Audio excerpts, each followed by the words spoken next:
Good morning class. आप सबका स्वागत है। आज 14 सितंबर है। सुबह सवेरे का आज क्लास हम करने वाले हैं। आज का क्लास बहुत ही खास है। आपको पता है क्यों खास है?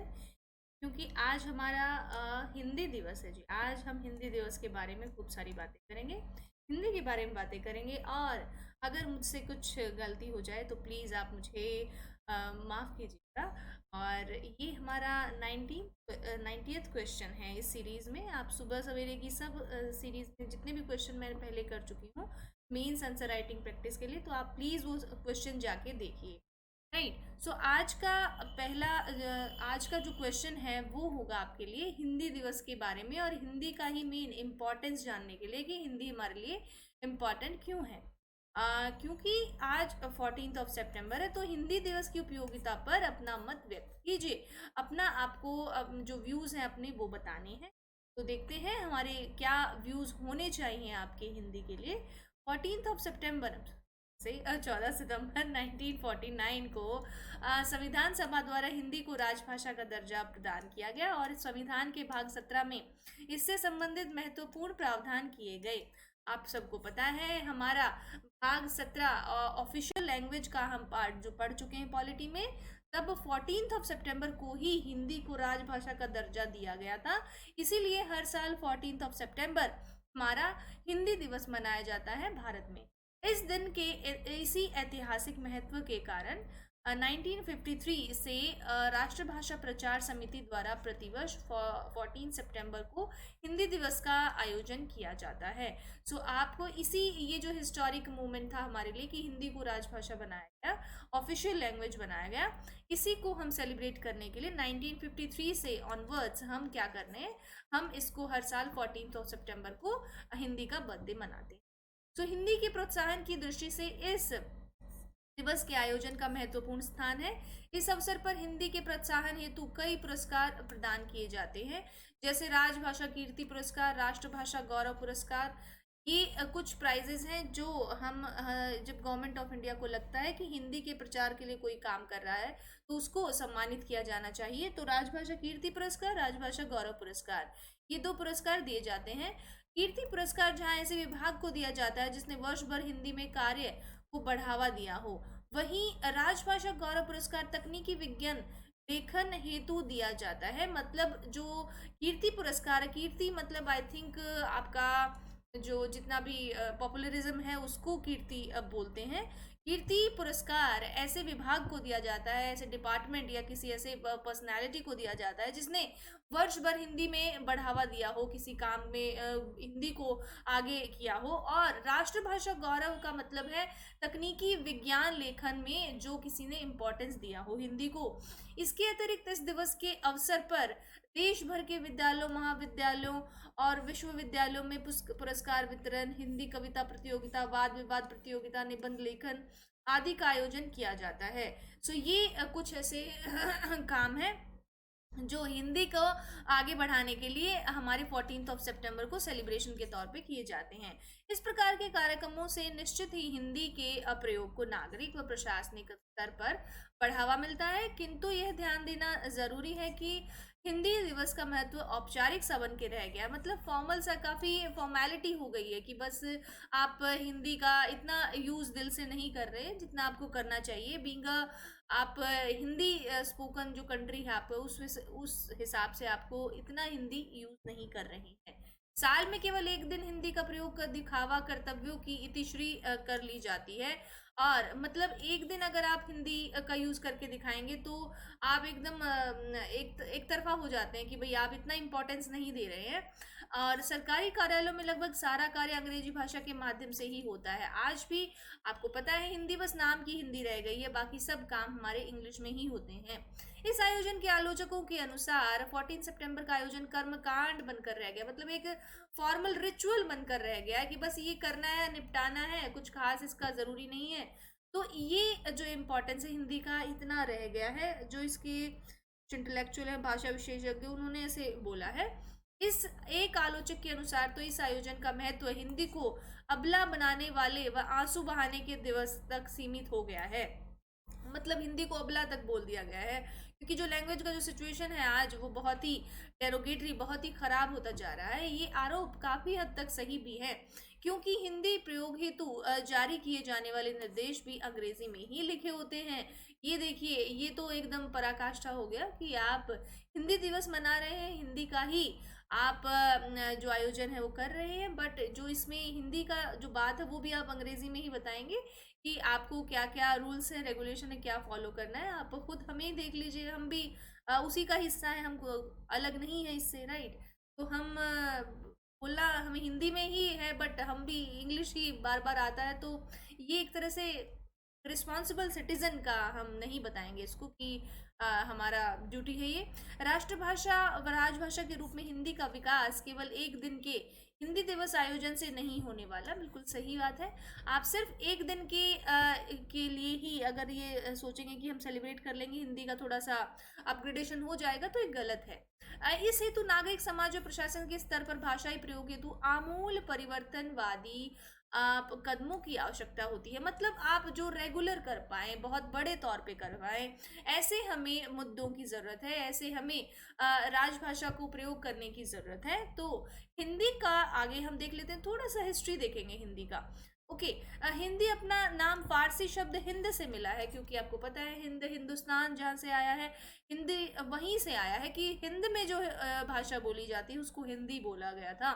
ये फारसी लोगों की देन है, और जिसका अर्थ है सिंधु नदी की भूमि, क्योंकि इंडस को आपको पता है ये इंडस नहीं बोलते थे, ये सिंधु नहीं बोलते थे, इसको हिंदू बोलते थे, और हिंदू से ही फिर हिंद आया है।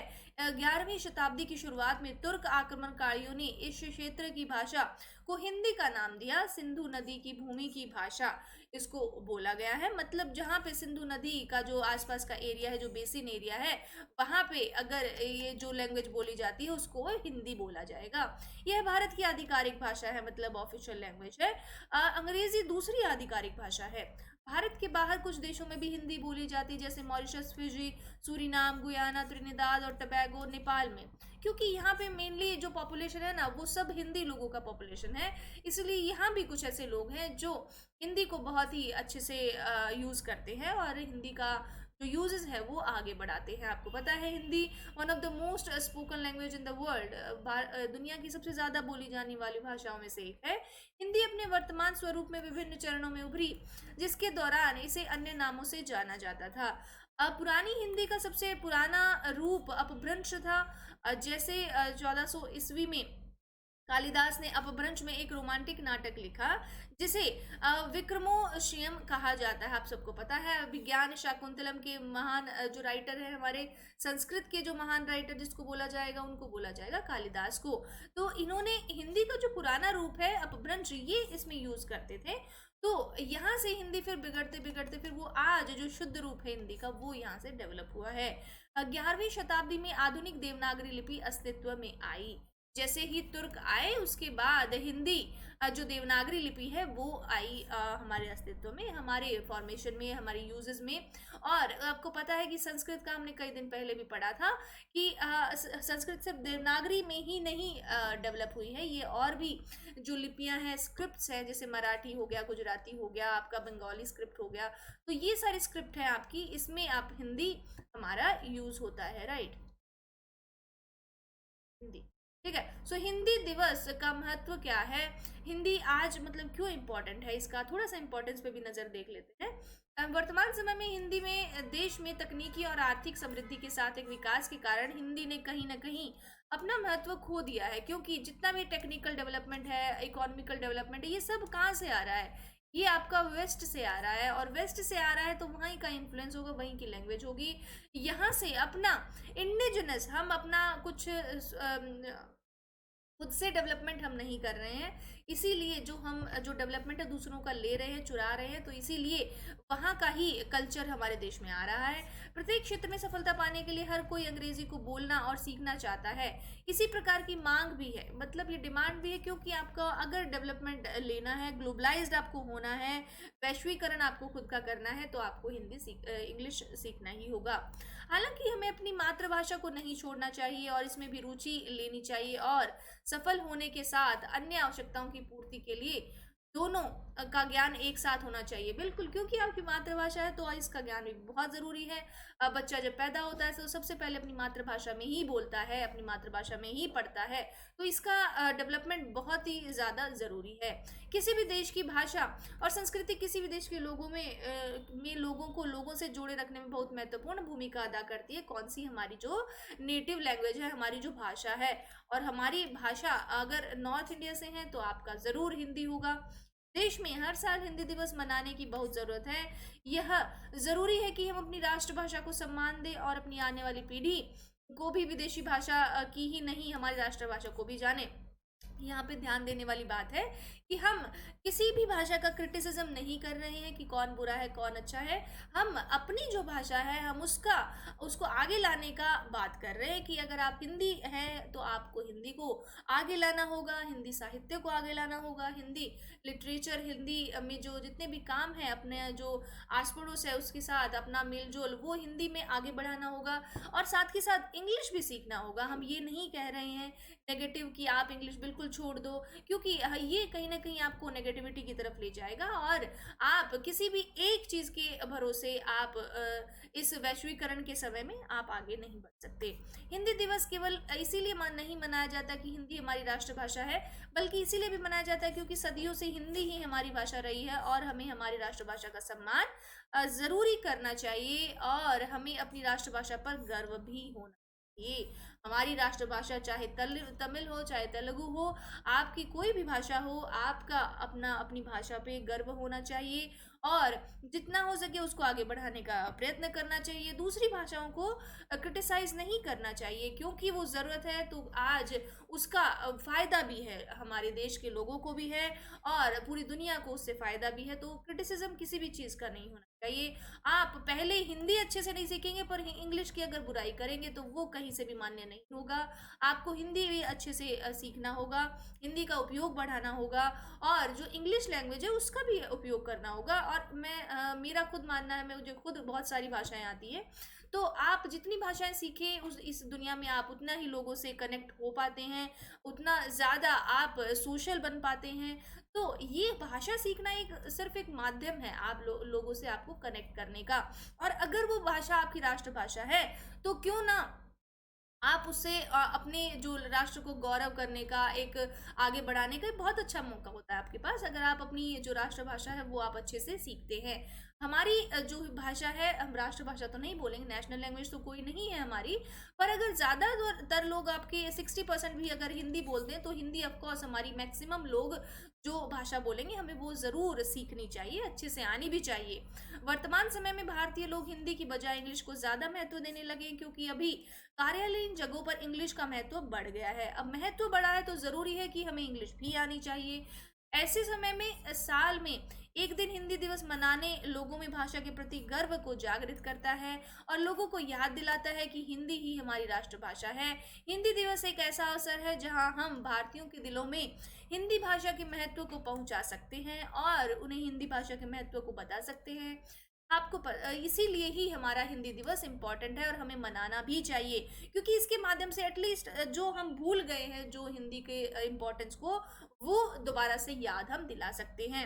अपने महत्वपूर्ण ज़रूरी है कि हम युवाओं को ज़्यादा इसका इम्पोर्टेंस समझाएं क्योंकि ज़्यादा जो वैश्वीकरण के चक्कर में हमारे युवा हैं वो वेस्ट को फॉलो करते हैं, चाहे खाना हो चाहे पहनावा हो, सब कुछ वेस्ट का ही फॉलो करते हैं और फिर अपनी भाषा को यूज़ करने में थोड़ी शर्म महसूस करते हैं। तो ये हमारे लिए थोड़ा सा एक डाउनग्रेडिंग है क्योंकि आप जितने भी डेवलप देश चले जाइए वहाँ पे सब अपनी अपनी जो कल्चर है उसको ज़रूर प्रोटेक्ट करते हैं, चाहे वो दूसरे बाहरी कल्चर को कितना भी इज्जत देते हो पर अपनी खुद की जो इज्जत है वो नहीं भूलते हैं। आप जापान का एग्जाम्पल ले सकते हैं। जापान में कितना ज़्यादा आज भी जितना पुरानी उनकी परंपराएं थी सब आज भी जिंदा हैं और जापानी लोग कभी अपने कल्चर को नहीं भूलते हैं और उसके साथ साथ टेक्नोलॉजी में सबसे आगे हैं। तो ये एक बहुत बड़ा उदाहरण है, हम आपको देना चाहेंगे कि ज़रूरी नहीं कि आप बाहर वेस्ट का जो है वो सीखें, लैंग्वेज सीखें तो अपनी देश को भी भूल जाएं, अपनी लैंग्वेज को भूल जाएं। ऐसा बिल्कुल ज़रूरी नहीं है, आप दोनों चीज़ें साथ में लेके चल सकते हैं। यह उत्सव देश के युवाओं के बीच हिंदी भाषा के बारे में उत्साह का सूत्रपात करेगा। यह युवाओं को प्रेरित करता है और उनके बीच में हिंदी के लिए सकारात्मक धारणा लाता है। ज़रूरी है, बहुत ही ये अलग सा हमने आज एक थोड़ी सी कोशिश की। मेरा ऐसे ही कोशिश रहता है आपको तरह तरह की सरप्राइज में दूं, और ऐसे ही आप लोग पढ़िए, चाहे आप हिंदी में पढ़िए चाहे आप इंग्लिश में पढ़िए, पर पढ़ना ज़रूरी है ऐसे ही, ठीक है। और जैसे ही आप कोई भी लैंग्वेज सीखिए, पर अपनी लैंग्वेज सीखना बहुत उतना भी ज़रूरी है जितना आप बाहर की लैंग्वेज को इम्पोर्टेंस दें। तो इसी तरह आप यूपीएससी कर रहे हैं, यूपीएससी को पास करना ज़रूरी है, ना कि आप हिंदी और अंग्रेजी के चक्कर में उलझे रह जाएं। आप ये सोचें, आप नेगेटिविटी बिल्कुल मन में ना लाएं, क्योंकि आप नेगेटिव अगर शुरू से ही होना स्टार्ट कर देंगे तो बाद में वो आपकी तैयारी में दिखेगा, आपकी प्रिपरेशन में दिखेगा, आपकी जो आपने पढ़ाई की है उसमें दिखेगा, आपका मॉरल जो कॉन्फिडेंस है वो लो होगा, आपको ये आत्मविश्वास नहीं आएगा अपनी लैंग्वेज के लिए, अपने लिए। तो आप इसको सिर्फ एक भाषा समझे, भाषा का मतलब है आपको अपने विचार कन्वे करना है दूसरे लोगों तक, आपको उसके बारे में कोई पीएचडी नहीं करना है, कोई आपको इंग्लिश में यहाँ पे स्टेटमेंट नहीं देना है। मतलब कहने का है कि आपको एक हिंदी और इंग्लिश को सिर्फ आप लैंग्वेज समझें और तब अपनी तैयारी करें। इसको अपना एक अपना आत्मविश्वास से ना जोड़े इस चीज़ को कि आप हिंदी से हैं तो आप नहीं कर पाएंगे, इंग्लिश से हैं तो आप कर पाएंगे। हर कोई जो इस किसी भी चीज़ के, किसी भी पद के अगर वो लायक है, वो पर्टिकुलर एस्पिरेंट, तो वो ज़रूर उसको कर लेता है उस चीज़ को। आपको बस उस चीज़ की डिजर्विंग बनना है, राइट। आपको डिजर्विंग बनना है, बस डिजर्विंग बनते बनते आपको कोई मैटर नहीं करेगा। आप हिंदी से हैं आप उतने ही कॉन्फिडेंट होंगे, आप इंग्लिश से हैं आप उतने ही कॉन्फिडेंट होंगे। आपको मैटर करता है कि आप अपना जो पद है उसके लिए आप डिजर्व करते हैं या नहीं करते हैं।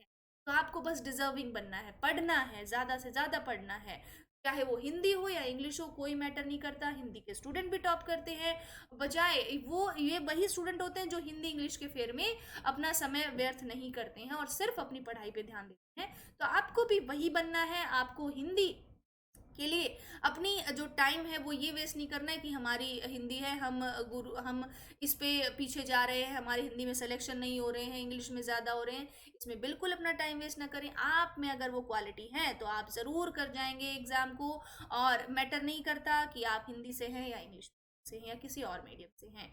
So this is all about today. आज मैंने ये बहुत ही हिंदी दिवस के उपलक्ष्य में बहुत ही थोड़ा सा अलग एक प्रयास किया, तो मुझे लगा कि आप लोगों को ज़रूर पसंद आएगा। सो धन्यवाद। ओके, आप सबका बहुत बहुत धन्यवाद।